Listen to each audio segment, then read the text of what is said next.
Donald Trump has his defenders on his new stance on abortion. However, their defense is more of like praising him. It's less about actually appreciating the position, I think. They more sort of understand the political pragmatism of the position. I want to give you some examples of that. Democrats are going to demagogue the issue of abortion. President Trump got ahead of this issue in a couple of fronts. Any Republican that would ever take a position, and the president was clear in his statement on this too, any Republican that would take a position, no exceptions for rape, incest, or the mother's life, that is political suicide. Yeah, it is. Any Republican that calls for a flat-out ban politically, I'm talking politically now, that would be outright suicide. The politics has a lot to do with the merits, where he came out on the substance of this, right? He signaled for a long time he doesn't think this is a winning issue for Republicans. He'd prefer not to fight on it. So this is just another sign, Dana, of how on the defensive Republicans are. He doesn't want to even take a position on whether there should be a federal ban or where you draw the line on that. Just from a positioning standpoint, he's trying to take off the table the number one issue the Democrats are going to run on with regard to, say, suburban women. He's trying to take it off the table, which is smart politics from him. Put aside the morality of it, because politics is not always moral. That is, in fact, the smart move. I love how willing he is in this case where it would help Republicans just set aside the morality. Yeah, when it's convenient, he's perfectly happy to set aside the morality. When they think that they can win sort of a culture war, it becomes the most important thing. Before we continue with the story, we depend on members to keep on going. Don't wait. Click join now on YouTube. All of them are defending him. All of them are calling it smart politics or whatever. Some, though, go even further than that and try to not just interpret what he's doing now, but rewrite history in pursuit of that. Here's Laura Ingraham. That's the radical position. Trump never favored a national ban, although they keep saying that. Yeah, they keep saying that. You know who they is? Trump's they. Take a look at this. You were quoted as saying to one of your aides, well, I like 16 weeks because it's a nice round number, 4 months. Do you think that could be politically acceptable? So we're going to find out. Largely, they're coming in with a certain number of weeks. And the number 15 is mentioned. I haven't agreed to any number. I'm going to see. The number of weeks now, people are agreeing on 15. And I'm thinking in terms of that. And it'll come out to something that's very reasonable. Yeah, so that was Donald Trump. They is saying he supports some sort of national ban.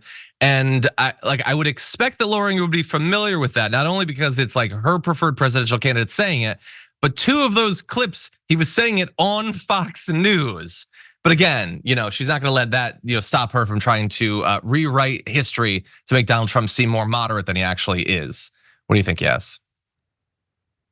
Making Trump seem more moderate than he actually is. It's a really interesting way to game this particular election conversation. They keep talking about the will of the people whenever they talk about this, or Trump does, I should say. In one of his recent statements, he was saying, this is the will of the people, that they want this as a states' rights decision. According to a Gallup poll, only about 13% of Americans believe that abortion should be outright illegal under all circumstances, right? And that's something that keeps coming up, or it should keep coming up more than it is.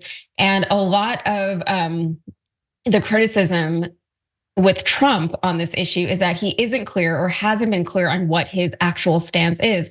That's not anything new. Trump is rarely clear on most things, right? Republicans somehow have never asked him for clarification on a lot of his policies or proposed policies that he's come up with while he was on the campaign trail. They rarely, if ever, ask him how he's going to get certain things accomplished. And he could give them maybe some kind of an answer, but it's never enough. Whereas you have people on the left, like Elizabeth Warren, for example, who had binders full of policies and how she was going to do them, all the data and research going into them. And still she was somehow mocked for that, just for being very prepared. So it's a little hypocritical that now they're like, oh, he's being a little inconsistent. He has been inconsistent this whole time. He has never taken a strong stance on most things. Even the things that he is very passionate about, he doesn't have a clear idea of how he wants to accomplish some of his goals. Yeah, 100%. And this entire thing, just like, it's all like every aspect of this debate is utterly inconsistent in that you have one side that's saying like you get to make the decision. It is your body, it is your future, your biological future, your financial future. You get to decide. And then the other side, it's just an entire mishmash. And they try to ground it around a few things, like supposedly their Christianity or whatever, even though the Bible is hardly clear in opposing abortion, and in fact seems kind of favorable towards it in some places. But even if you ignore that, like again, it's like, oh, now it's about a heartbeat. Okay, the Bible doesn't say that. Well, what's the moral argument for that? Now it's about pain. Again, Bible doesn't say that. What's the moral argument for that? And in particular, if you're going to say that it's we don't want the fetus to experience pain, but then you're also you're advocating for anesthetizing the fetus. Well, in that case, there wouldn't be pain. Again, it doesn't make any sense. If your moral argument is that we should all stand against it because it's murder, oh, but politically, like there really needs to be like an exception for rape and incest. Yeah, but is it not murder in that case? Again, I don't hold any of these positions. I think that these people are utter monsters. But if you're trying to make a coherent, logical, moral argument against this, it is you've filled it full of holes like Swiss cheese, because you're chasing kind of a loose goal, which is the repression of women and people who can get pregnant. But along the way, it's all being filtered through what can we get done pragmatically. It's not consistent. And that's one of the reasons I think, especially with it being coupled with a worldview where they don't seem to really care about the children once they're actually born, once they start to grow, or the people who get pregnant after the birth, that it has not been persuasive to people. They've been trying to make these arguments for over a half century, and they cannot persuade people their position because it is so utterly inconsistent.